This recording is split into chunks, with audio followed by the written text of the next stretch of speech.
Sommers qui doit avoir la tête qui tourne, Teclab la frappe, oh la parade! Je la voyais au fond, c'est pas terminé, c'est dedans finalement. C'est signé Traoré, Nozawa a pu la sauver une fois, mais la deuxième fois ça file dans son but, ouverture du score pour Aude Everley Louvain. Ah, il a tout tenté, le ballon sera perdu. Verstraat, Maziz, oh intelligemment qui laisse filer pour Scrivers qui peut finir. Sibbe Scrivers pour son 370e match en Division 1. Cette finition-là, ça sent l'expérience. Avec une première sortie offensive, c'est pas mal pour Teclab. La frappe derrière, c'est goal. Eh bien voilà, comme quoi, faut pas spécialement sortir à de nombreuses reprises quand vous parvenez à être efficace. 3-0, mais avec quelle facilité Louvain parvient à mettre l'Antwerp un petit peu plus encore la tête sous l'eau. Remporte son duel et de l'espace, il y en a cette fois-ci pour Westerlo. Attention, le joue là, oui. Parce que Piedfort va se proposer tout seul face à Koné. La balle de match de Piedfort. Le hold-up en deuxième période pour Arthur Piedfort qui vient taire. Ouais. On connaît les relances au sol de Kokubo. Ça s'est vu le week-end dernier face à Bruges. Attention à ne pas revivre un tel scénario. Mathias Delorge pour Kanga. Catastrophe. Encore une fois, une relance compliquée. Sur ce coup franc, Arnaud Bouya pour s'en charger. Pas mal d'élévation, pas mal d'amplitude sur ce ballon. Sissako, il faut terminer. Matsuzawa pour Mpesso. Il est validé, ce but-là. Ouais, pas d'orge. En tout cas, Saint-Tron qui égalise. 69e minute de jeu.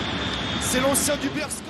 Augustinson avec Huerta qui vient dans l'entrejeu. Huerta, oh ça c'est une balle de but pour Van Brederode et c'est 0-1. Et là on voit vraiment le gros problème dans l'énorme erreur de César Huerta, les huées du Lotopark et Malines qui mène au score. C'est le malgré tout. C'est une grosse erreur de sa part.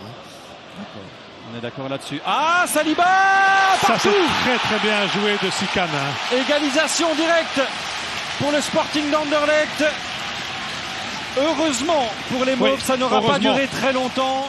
Et il perd son duel avec Van Brederode qui trouve Koudou du gauche, la frappe. Oh, quelle frappe superbe. Magnifique le but. Un but à deux. Terence Koudou. Magnifique. Et Malines repasse devant. Et c'est encore Van Brederode qui touche le ballon avant. C'est lui qui en fait gère cette équipe de Malines offensivement. Il est dans plusieurs positions. Il y a eu la montée de Hazard, de Bertacchetti, mais on ne sait pas dans quelle position ils se sont mis. Ah, Mamar maintenant le centre avec Camara. Ça rentre. 2 buts partout. Anderlecht qui égalise malgré tout. Oh, ça a été si dur dans cette deuxième période. Pas sûr que c'était franchement mérité. Pas sûr. Ouais. Il n'a pas réussi à faire le tour du grand anglais, alors il choisit de Solis et Van Aken va armer. Van Aken va frapper. Quel but pour Hans Van Aken. On disait qu'il marquait moins cette saison. Bah, il attendait son moment. Et quel moment. Quel but. Et force, toujours menaçant. Très grosse mi-temps de Siquet. Oh, c'est beau de Forbes. Et c'est but de Joachim Seyss. 2-0 pour le club de Bruges, qui fait le break en quelques minutes. Du 3-0 en une mi-temps pour le club de Bruges. Peut-être maintenant. Van Aken, doublé pour Hans Van Aken. La tête et les jambes, le cerveau du club de Bruges. Le hors-jeu, il part de son camp, Solis. Il va frapper, ah non. Face à Zorgan, duel de numéro 8. Dans le dos du maillot. Solis. Oh là là 4 points d'avance.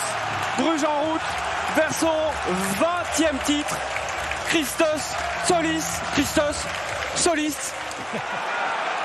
Allez, la dernière action sera brugeoise. Solis, c'est un 3 contre 2 qui se dessine. Solis, Forbes. Oh là là. 5-0. Ça fait mal. Ça fait très très mal pour l'Union. On voit Rodriguez là par terre. Mais bravo à Bruges.